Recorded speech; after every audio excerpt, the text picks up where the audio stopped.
کہ مغرب کی نماز میں آخر رکعت میں شامل ہوئے تو بقیہ رکعت کس طرح ادا کریں گے؟ تو دیکھیں مغرب میں آپ آخری رکعت میں آئے، یعنی تیسری رکعت میں آپ کی 2 رکعت چھوٹی ہوئی ہیں. آپ کو کرنا یہ ہے کہ 1 رکعت پڑھنے کے بعد جیسے امام سلام پھیریں گے آپ کھڑے ہو جائیں گے. کھڑے ہونے کے بعد ثنا، الحمد، سورت ملائیں گے. اس کے بعد رکوع سجدہ کریں گے. رکوع سجدہ کرنے کے بعد یہاں قاعدے میں بیٹھ جائیں گے. التحیات پڑھیں گے.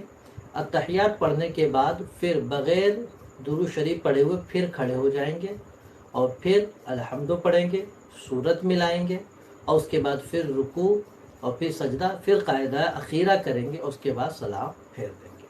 تو یہ اس طرح سے گویا کہ آپ کو تینوں رکعت میں 3 قاعدے کرنے پڑیں گے، ایک تو امام صاحب کے ساتھ اور 2 آپ کو اس میں. ٹھیک ہے. اچھا، وجہ اگر آپ سمجھنا چاہیں تو یہ ہے، تو جو چھوٹی ہوئی رکعت ہماری ہوتی ہے، دراصل چھوٹی ہوئی رکعت جو ہم پڑھتے ہیں تو یہ ادا کے حق میں، کاؤنٹنگ کے حق میں یہ سیکنڈ تھرڈ جو بھی بنتی ہے، اور قراءت کے حق میں وہ پہلی کہلاتی ہے. کیا مطلب اس کا؟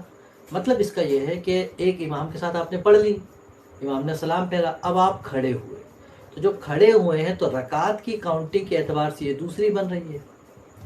اور قراءت کے باب میں دیکھیں تو قراءت آپ نے شروع میں کی نہیں ہے، تو قراءت کے حق میں یہ پہلی ہے. تو مغرب کی پہلی رکعت میں کیا ہوتا ہے؟ پہلی اور دوسری میں الحمد و سورت پڑھی جاتی ہے، تو آپ کو یہ الحمد و سورت پڑھنی ہے. اور پھر جب آپ رکوع سجدے کے بعد اب کاؤنٹنگ کے اعتبار سے، تعداد رکعت کے اعتبار سے دوسری ہو رہی، اس لیے آپ قاعدہ کرتے ہیں. اور پھر جب پھر کھڑے ہوں گے تو قراءت کے حق میں کون سی ہے؟